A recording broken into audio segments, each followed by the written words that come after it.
120 রানও করতে পারল না পাকিস্তান। দুর্দান্ত জয় ভারতের।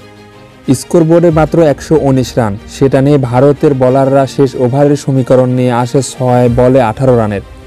পাকিস্তানের শেষ ভরসা ইমাদ ওয়াসিম তখন ক্রিজে, কিন্তু ভারতের পেসার আজদীপ সিংয়ের করা শেষ ওভারের প্রথম বলে ইমাদের কট বিহাইন্ড হলে সম্ভাবনার পাল্লা অনেকটাই হেলে পড়ে ভারতের দিকে। শেষের দিকে নাসিম শাহ 2টি বাউন্ডারি শুধু পরাজয়ের ব্যবধানটাই কমিয়েছে। শেষ ওভারে 11 রান নিলে পাকিস্তানের ইনিংস থামে 7 উইকেটে 113 রানে। শেষ পর্যন্ত 6 রানে পাকিস্তানকে হারিয়েছে ভারত। ছোট রান তারায় যে দুই ব্যাটসম্যানকে ইনিংসের শুরুতে চাইবে পাকিস্তানের দলে আছে তারাই। বাবর আজম ও মোহাম্মদ রিজাউন উদ্বোধনী জুটি দেখে শুনে খেলবেন, ঝুঁকিহীন ব্যাটিংয়ে রান বাড়াবেন স্বাচ্ছন্দ্যে। আজ দুজন মিলে 26 রানের জুটি গড়ে ঠিক তাই করলেন।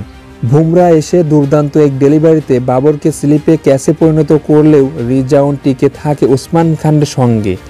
আরও একটি জুটিতে 31 রান করেন। ইনিংসের 11তম ওভারে অ্যাক্সের প্যাটেলের বলে এলপিডব্লিউর ফাঁদে পড়েন ওসমান। চারে নামা ফকর জামান 8 বলে 13 রানের ক্যামিও খেলেও আউট হলেও রিজাউনের টিকে থাকায় ম্যাচটাকে পাকিস্তানেরই মনে হচ্ছিল। বিপদটা ঘটে বুমরার 15তম ওভারে।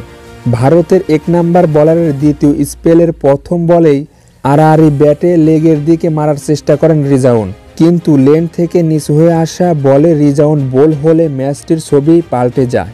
44 বলে 31 রানে থামে মোহাম্মদ রিজাউন। পরের ওভারে শাদাব খানেক ফেরান হার্দিক পান্ডিয়া। এদিকে ইমাদ ওয়াসিম শেষ ওভার পর্যন্ত টিকেছিল, কিন্তু 23 বলে 15 রানে থামে তার ইনিংস। তার বিদায়ে পাকিস্তানের জয়ের আশা ধূলিসাৎ হয়ে যায়। শেষের দিকে নাসিম শাহ ও শাহিন শাহ আফ্রিদি শুধু পরাজয়ের ব্যবধানটাই কমিয়েছে। ভারতের হয়ে সেরা বোলার ছিলেন মাত্র 14 রান দিয়ে 3 উইকেট নেওয়া বুমরা। এর আগে বৃষ্টির কারণে খেলা শুরু হয় 50 মিনিট দেরিতে। পাকিস্তানের অধিনায়ক বাবর আজমের ভাগ্যটা ভালো ছিল। ওভারকাস্ট কন্ডিশনে তিনি মহা গুরুত্বপূর্ণ টস জিতেছেন। এরপর নতুন বলটা তুলে দেন শাহিন শাহ আফ্রিদি ও নাসিম শাহর হাতে। নাসিমের করা দ্বিতীয় ওভারেই কাভারে ক্যাচ তুলে বিরাট কোহলি। এক বাউন্ডারিতে 3 বলে 4 রানে থামে কোহলির ইনিংস। শাহিনের করা পরের ওভারে রোহিতের লেগের দিকে তুলে মারতে গিয়ে স্কোয়ার লেগে থাকা হারিস রফের হাতে ক্যাচ তুলে, তাতে 12 বলে 13 রানে থামে রোহিতের ইনিংস। সেইখান থেকে ভারত টেনে টুনে ইনিংসের 19তম ওভার পর্যন্ত নিতে পেরেছে। ভারতের লোয়ার অর্ডার সব উইকেট হারিয়ে রান করে মাত্র 119। সেই 119 রান টার্গেটে মাঠে নামে পাকিস্তান, কিন্তু সেই 119 রানও করতে পারল না পাকিস্তান। শেষ পর্যন্ত 6 রানে পাকিস্তানকে হারিয়েছে ভারত।